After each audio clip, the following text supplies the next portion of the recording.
Hi there. Today we're making something that is not so much a recipe as it is an idea. It's a way of life. No, it's really not. But so it's an idea, and it's something, when Rob and I first met, I was a vegetarian, he was not, and he was trying out recipes to try and impress the vegetarian girlfriend, I think. It worked. It did, it totally did, along with learning how to play Leonard Cohen songs on the guitar, but that's a whole separate issue. Anyway, so one of the things he made that I had never had before was a chickpea salad. And chickpeas also called garbanzo beans, which is what I grew up calling them because my mother was from the States. So chickpeas, excellent source of fiber and protein and all that good stuff. And they're just a really good protein source that's non-meat. So what we have here is a loose idea for a salad based on what you might have around the house, and some things are essential and some things are totally optional depending on what you like. So what we start out with is olive oil and lemon juice. And I'm going to start by squeezing half a lemon into a bowl. And we'll see if we need more than that. You know, every lemon's a different size, has a different amount of juice, sourness, all of that. And Those things are great for squeezing lemons. Yes, they are. And I'm taking out the one seed that was in there. And this is a 1/4 cup of olive oil, extra virgin olive oil. And I'm just going to give that a little swish around. Basically, we're making a vinaigrette.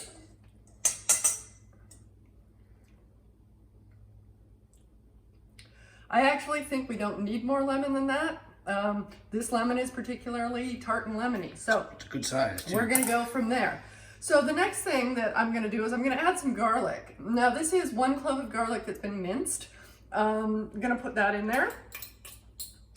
So the olive oil and the lemon juice are, I think, essential to this recipe. The garlic, that's up to you.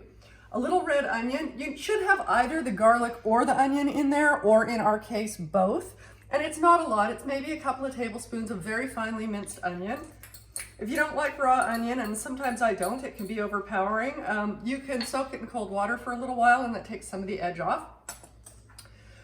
Some red pepper just chopped up there.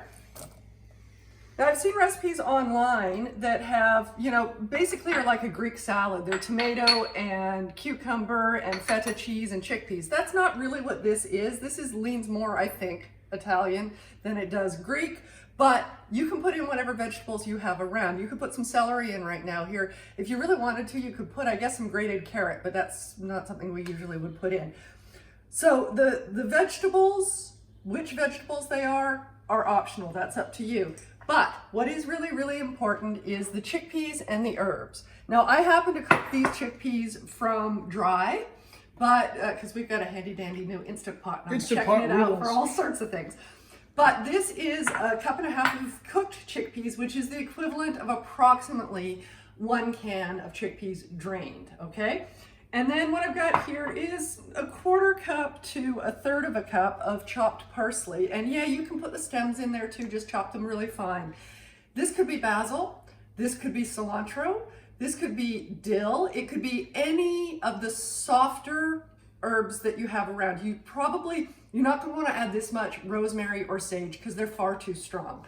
But the softer herbs like basil and parsley, and it can be a mixture. We've often made this with basil and parsley together. We don't have any basil right now, wrong time of year to have it in the garden, and we don't have any in the fridge, so I'm going straight with the parsley. And it can be Italian flat leaf, it can be the curly stuff, it really doesn't matter. But the herbs are essential. The chickpeas are essential. Basically, all of that gets put in together. Give it a good stir in that vinaigrette that you just made. And then we're gonna salt and pepper it, also essential. Salt is crucial to this one, actually. It is. I think the pepper is too, but I agree with you. You cannot make, without the salt, there's just not really a point of making this. Now with the 1/4 cup of olive oil here and the amount of lemon juice we use, you might have gotten away with with 2 cups of chickpeas. It's sort of up to you. But it needs to be well dressed. This is not the time to skimp on your dressing or on your salt. And then the next thing that I would say is this needs to sit and blesh.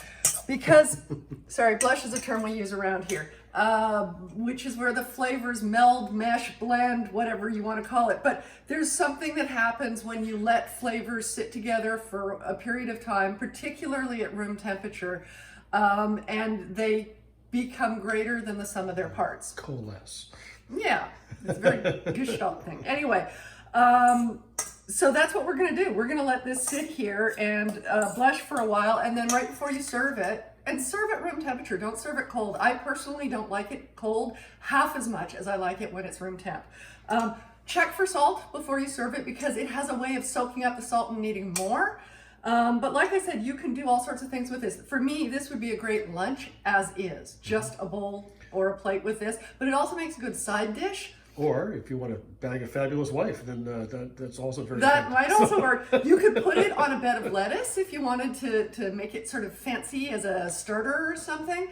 It's just really versatile, really good for you. Probably have all the stuff, you know, in your pantry, in your kitchen, and it's worth eating. So, chickpea salad, yum, yum, yum.